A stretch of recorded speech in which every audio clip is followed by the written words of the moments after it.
My companion the next day was a local man named Ahmed, who offered to show me the places I didn't get a chance to see on my first day.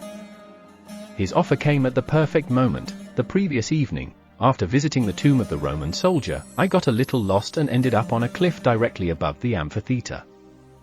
It was too late to go around, so I had to climb down almost sheer rock. But in the end, I found myself right inside the amphitheater, a place that today is off-limits to ordinary visitors. Ahmed grew up listening to stories about his grandparents who once lived in Petra's caves. As we walked through the Sikh, the narrow canyon leading to the treasury, he pointed out hidden carvings, secret viewpoints most tourists miss, and ancient water channels carved into the rock with chisels and sweat. Water was distributed throughout the city via a network of small channels, some of which fed public fountains and gardens. There's evidence that they even practiced basic water recycling, reusing runoff or wastewater for irrigation. The ancient inhabitants of Petra were renowned for their skill in capturing and storing water. In the winter months, snow often falls in the mountains surrounding Petra, and when it melts quickly, the water rushes down through the crevices into the canyon. The people of Petra made use of this by building aqueducts from terracotta pipes and carving gutters along the canyon walls to collect runoff from the mountains, condensation from the rock surfaces at dawn, and the rare rainfall. The canyon's natural slope was enough to channel this water into pre-carved reservoirs and cisterns tucked away in protected areas. Some of the channels and clay pipes stretch for many kilometers, clinging to the rock faces and winding like snakes. Others plunge deep into the ground, feeding massive underground cisterns. The Nabateans sealed them with waterproof lime plaster so that not a single drop would escape. Some cisterns were hidden beneath the streets, others were carved directly into the cliffs. The largest of them could store enough water to last for several months. A system of aqueducts and ceramic pipes brought water from distant sources, such as Ain Musa, the spring of Moses, located 6 kilometers from Petra. But that wasn't all. The ancient inhabitants of Petra also built dams, yes, real dams, to hold back flash floods. Near the entrance to the Sikh stood a massive stone barrier designed to divert floodwaters away from the city. They even had a water filtration system, using layers of sand, gravel, and stone to purify the water before drinking. Rain is rare in Petra, but when the skies open, water rushes down from the mountains like a wild beast. The Nabateans, however, had learned how to tame that beast with ease. Petra receives only about 150 millimeters of rainfall per year, so the Nabateans made the most of every drop. This intricate water system enabled Petra to support a population of 20,000 to 30,000 people at its peak, grow lush gardens and vegetable plots, and flourish as a vital trade hub linking Arabia, Egypt, and the Mediterranean. In short, the Nabateans didn't build an oasis in the desert by chance. It was the result of brilliant engineering and water management wisdom that was centuries ahead of its time. Long before the Romans arrived with their aqueducts, Petra was already a thriving oasis. Behind the treasury, where today's tourists gasp at the ornate fade, there once were lush gardens fed by underground cisterns. Foreign visitors used to wonder aloud, how can a city survive here? To them, the desert rivers, palm groves, fountains in public squares, it all seemed like a miracle. But behind the miracle lay the genius and hard labor of the Nabateans. Even today, among the rocks and sand, patches of greenery still grow. But in those times, there were rivers and blooming gardens. It was a true oasis in the middle of the desert. The Romans called us primitive, but when their empire collapsed, Petra's water systems were still working. Even today, when a rare storm floods the Sikh, I watch the ancient channels come to life, whispering the secrets of my ancestors. Petra wasn't built on gold, my grandfather used to say. It was built on water, said Ahmed. His deep bond with the land was undeniable. He knew every stone, every curve, every story as if it were part of him. When we stood before the treasury, Ahmed suggested I climb to one of the viewpoints on the cliff opposite, from where you get a breathtaking panoramic view, a perspective that makes you feel the full scale and grandeur of the structure. He also recommended we take one of Petra's most popular hiking trails, the Ulkubtha Trail, which begins at the royal tombs and leads up into the mountains to a lookout point above the treasury. The path starts with a series of steps and then continues partially over the rocks. Along the way, the views are spectacular, including glimpses of the amphitheater. There are also small tea houses where Bedouins offer tea and even donkeys to help with the climb.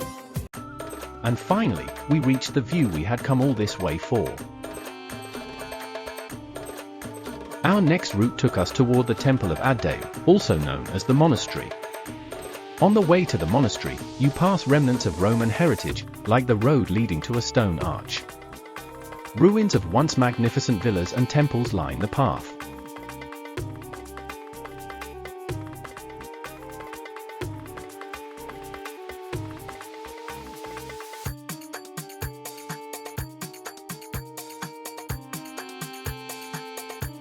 The trail begins in the valley but gradually ascends into the mountains. Addeu sits on a plateau high in the mountains above the city. Few visitors make it up here, as the 3-kilometer uphill hike isn't easy for everyone.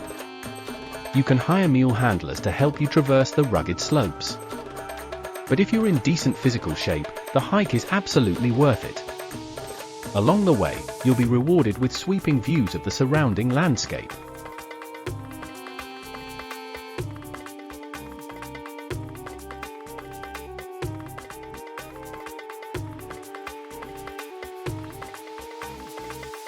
On the road, Ahmed shared stories about his distant ancestors and often stopped to point out inscriptions carved into the rocks, explaining what they meant.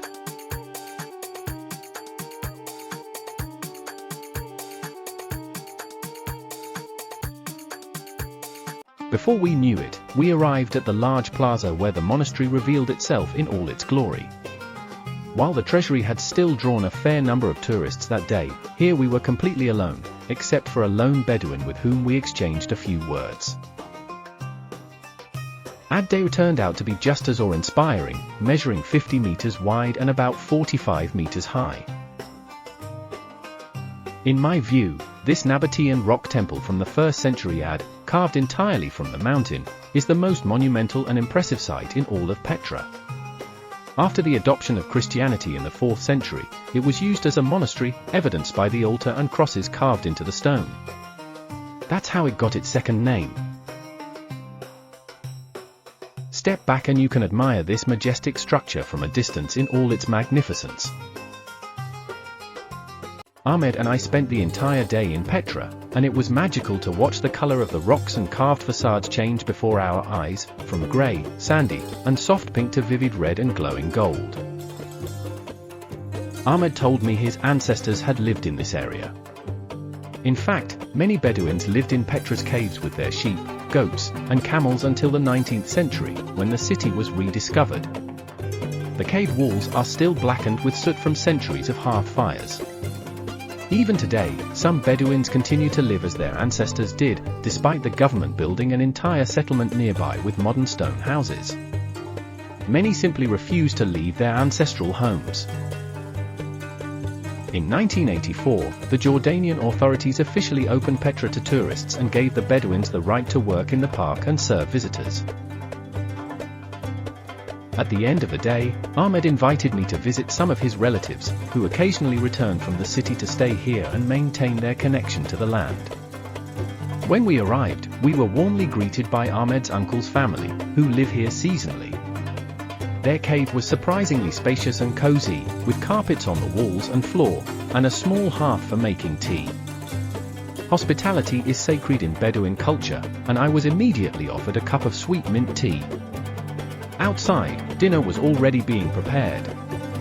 There was a profound sense of timelessness. Here, in this ancient city, a way of life thousands of years old still quietly endures.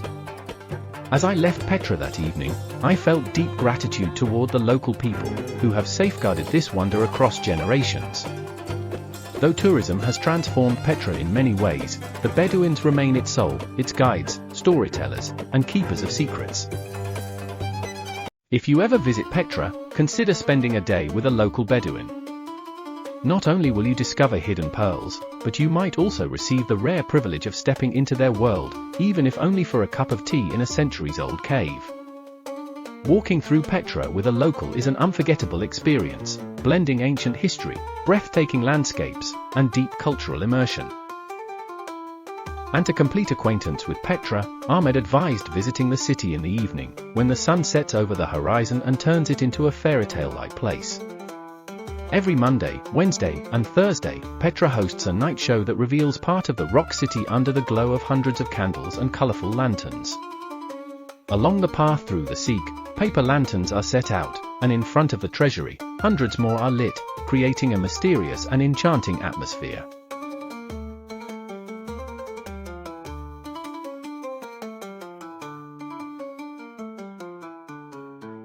A journey to Petra is not only an encounter with ancient history, but a chance to witness magnificent relics of the past, to feel the magic of the place, and to immerse yourself in the mystery that surrounds it. Every stone here holds the legacy and secrets of the Nabatean civilization. Overland trade routes once passed through Petra, connecting China and Persia with Egypt and Rome. Caravans departing from the Persian Gulf endured weeks of hardship across the harsh Arabian desert before finally reaching the cool, narrow canyon of the Sikh leading into long-awaited Petra. There, travelers found food, shelter, and the life-giving refreshment of cool, clean water. Let us now take our own journey through time and visit this extraordinary city of the ancient world at the height of its glory. Thanks to its location along vital trade routes, Nabatea was an incredibly wealthy kingdom. Caravans passing through here carried spices, ivory, silk, incense, medicines, metals, and precious stones. Petra was equipped with an astonishingly sophisticated system of dams and irrigation channels, which allowed it to flourish in the heart of the desert. Its homes, buildings, royal palaces, and religious centers blended seamlessly with the surrounding sandstone landscape, so much so that the city seemed to dissolve into the very cliffs that cradled it. One can only imagine the unforgettable impression this desert oasis must have made on weary travelers who had seen nothing but sand for weeks on end. Today, this majestic site stands as a powerful symbol of human history and cultural heritage. Every rock, every structure in Petra tells the story of the Nabateans' glorious past and rich culture. Petra is not something you simply see, it's something you feel, as you absorb every particle of its endless history. It's not just a place on a map, it's a living monument, waiting to be discovered. Visiting Petra is more than just witnessing natural beauty and ancient architecture, it's becoming a part of a story that has continued for centuries.